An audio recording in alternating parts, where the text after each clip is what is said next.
And we want to now take a full pivot and think about our lives with our families and our relationships with those close to us and those not far from us that are occurring today. We want to shift our focus to the present moment and relational wellness in that context. And to help us in this exploration, a very dear friend of mine has come all the way from Iowa. Yes. To talk with us. And it's the Reverend Dr. Mary Bellon. Why don't you tell us a little bit about yourself, Mary? Well, I'm so glad to be with you today. I direct the Office of Pastoral Care and Counseling for the Iowa Annual Conference. I actually am going to be going back into a local church in July, but I've been doing this position for 20 years. I am a pastoral counselor as well as a pastor, and I work with people with their relationships quite a bit in my work. And just to clarify, that background is nothing like what Iowa looks like. No. I took that. We have Gray's Lake, but it's small. I took that photo in San Diego, actually. I was visiting my daughter and her husband in January before the pandemic kind of hit us. And I was standing there on a peninsula below the Point Loma Linda Lighthouse looking out into the Pacific Ocean. So well, it's very beautiful. Yes. And so I'm kind of with you. I'm kind of with you. I know you're in the Pacific time zone with us. So exactly. I'm there with you. Yeah, I'm feeling you close already. All right. So tell us a little, Mary, about what you think are some important things to keep in mind in our relationships with our family and our friends and our partners, especially during this extraordinary time when we're quarantined together, but we're also in many ways separated from one another in extraordinary ways. Right. So one of the things I think we all need to keep in mind is that we're living under kind of a silent threat, whether we are bottled up with our families together or partners, or whether we are isolated from each other. And whenever that happens for people, the mind will go into what we call survival mode. And so in a lot of ways, things will feel a little more urgent. You'll focus on function rather than process. People will, in some ways, become more flexible and in other ways more rigid. And all of those things will kind of stew together in your relational life. And it changes some of the patterns that you have taken for normal. You're creating what we've probably all referred to as the new normal. We're in a new normal. And so as that pattern, even of how we think and how we feel and how our bodies are, becomes the norm in which we live, our relationships begin to shift a little bit too. And so I think one of the things that we always have to remember as we're living with each other or even distant from each other is, how do we widen the window of our tolerance? Now that's a term that we sometimes use in psychotherapy when we're talking about dealing with anxiety, for instance, or even when we're dealing with trauma survivors, right? And we have to understand that all of us, really all of us in the world together, this is a huge moment of interconnectedness, are in an anxious period. We're really living with a little bit of trauma. And so the response to that, I think for those of us who are seeking to deepen ourselves both spiritually and emotionally and psychologically, is to widen that window of tolerance. So we give each other a little bit of a break. We allow more. We allow ourselves more, and we allow other people. Maybe when we find those little irritations that come from close quarters, we step apart, we step away, we give the other some space, and we give ourselves some space. One of the huge relational issues for people in all the configurations we think about regarding relationships is this ability to allow ourselves to feel our feelings and to care for ourselves. And the more we're able to do that, really the better our relationships will be. It's completely okay to say, I just need a little space, or I need a little time. or I need to go in the area here by myself to Zoom my friends or to have a conversation with, you know, my mother, since we're talking about mothers, so Mother Day, or whoever it is. I just need to do that separate from you in order to have the wideness of my own resiliency strengthened, and to allow that in other people too. And sometimes one of the best ways that we can handle that is even to have a little conversation about it every day, whether it's with your partner or if you're living with children, you know, to be able to say, so today, you know, what kind of time do you think you need? Do you need some alone time? And how are we going to manage that? Do you need time playing a board game together? Who's going to be cooking meals? Or are we getting our own meals? I mean, to have an actual conversation about the structure of the day gives people more of an allowance. You know, I'm going to let you be what you need to be today, and I'm going to let myself be that way too. One of the things that I'm thinking about too is that in this time where there's not a lot to distract us, and we are kind of living in this time of anxiety and stress and not knowing what's next and going into the survival mode, oftentimes what we'll find are the survival mechanisms that we had growing up in Right. relating to people will be what we go to or what we're afraid to go to, or those will be buttons that easily get pushed, and we need to be Right. And aware what of do that. we do about that, right? Well, you are exactly right. So we use expressions like we get on each other's nerves or we trip each other's triggers, right? And that happens, and the patterns of relationships that we learned as children kick in too, you know? But there's another side of that, and that is this. And speaking about our mothers today, and also our fathers, or whoever were our parent figures, they were involved in teaching us what we call self-soothing behavior. So from the time we were infants, when we were completely dependent on other people, we were learning how to soothe ourselves, maybe as an infant with rubbing a blanket, or as a toddler with a transitional object like a teddy bear. We learned how to look at books or play with a toy. We learned how to soothe ourselves when we felt anxious. And as we grow into adulthood, we also choose self-soothing mechanisms for better or worse, right? And this is a great time, kind of a spiritual discipline really, to review, well, what do I do to soothe my anxiety?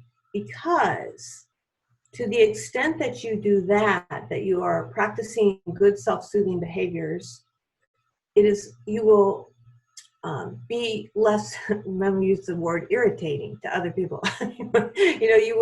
You will not go to some of those more negative behaviors like picking on someone, or, you know, overly criticizing another person, or being rough with somebody verbally and hopefully not physically in any way, although we know that in this time where people are shut in together that that's a concern people have.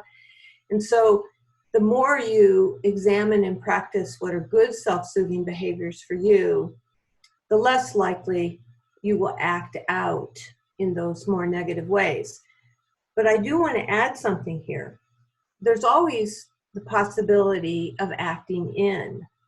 So one of the problems of social isolation or being in relationships that have been getting unhealthy is that if people don't act out, they act in.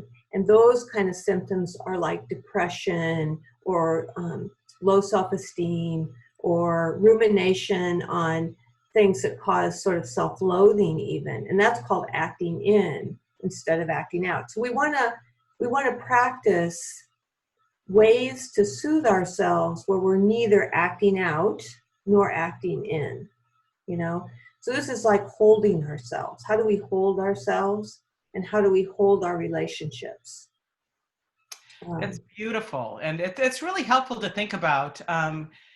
To think about how, you know, that particular mental activity is so proactive in helping us in all ways relate to ourselves and relate to those around us, being in control of how we're self-soothing ourselves. No, I would just say, for people of faith, as we explore our spirituality, this is a great season for spiritual disciplines.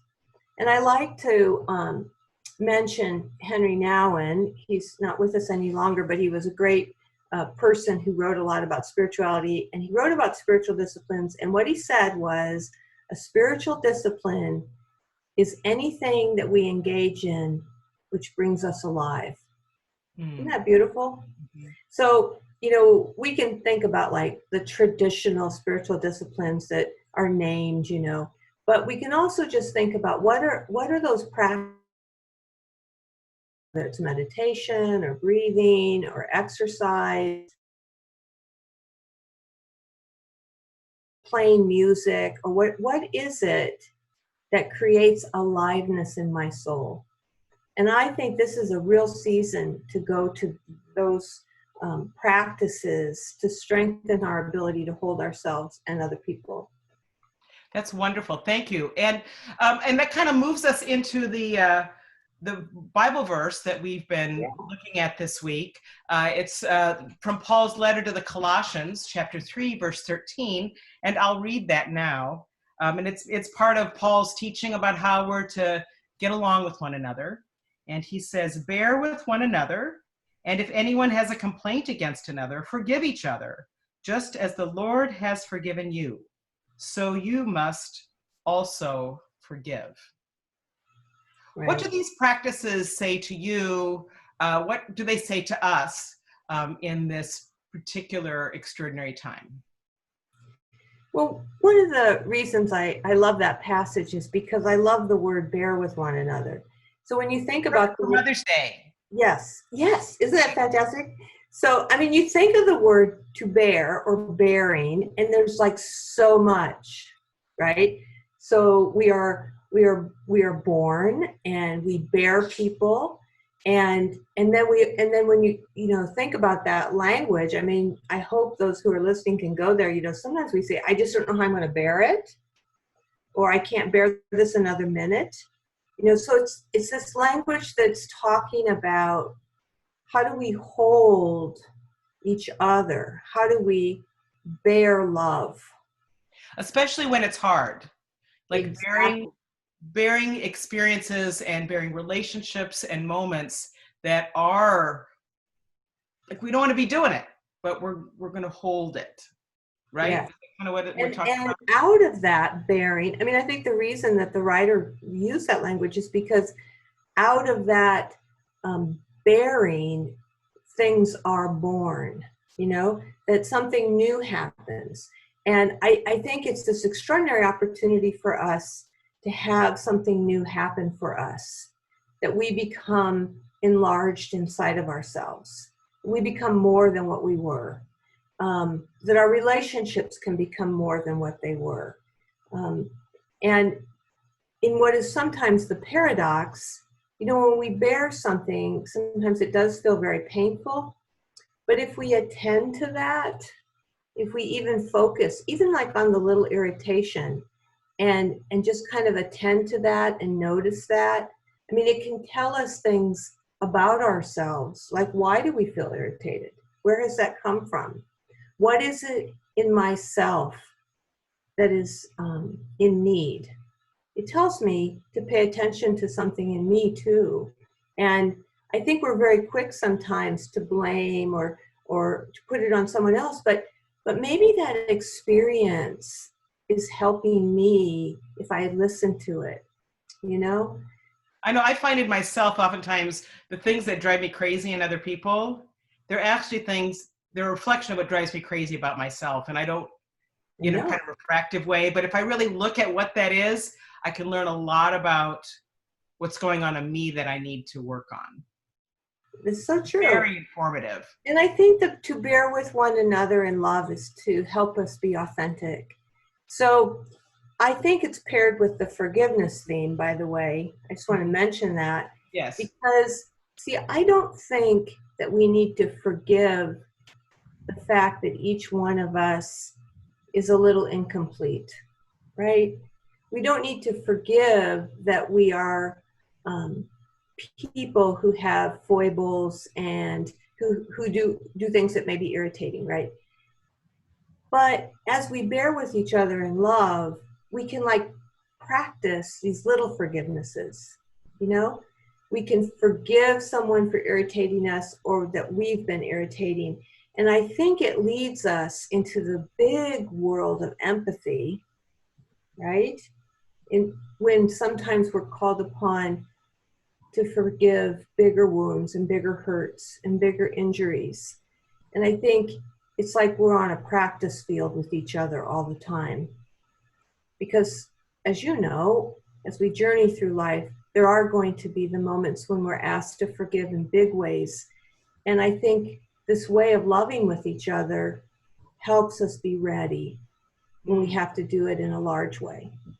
So we can almost look at this as a wonderful time to exercise our ability to love one another, so that when something big comes along, we're really going to, and to love and forgive one another. So yeah, when something big comes along, we can say, oh my gosh, but we made it through the quarantine. We make it through this, right? Exactly. Arm in arm we go, you know? Wow, that is really a lot of great information for us to be thinking about today, and ways that we can celebrate the festival of the Christian home that perhaps we've never done before. And I so appreciate your coming here all the way from Iowa to be with us. And next time, Mary, you'll have to actually come to Palm Springs. Yes. Speak with us. Anything else you wanted to share with us, Mary? No, it's just been so great to be with you all. Maybe we'll have some more time to talk. Sounds great. Thank you, and we'll see you soon. Bye-bye. Bye.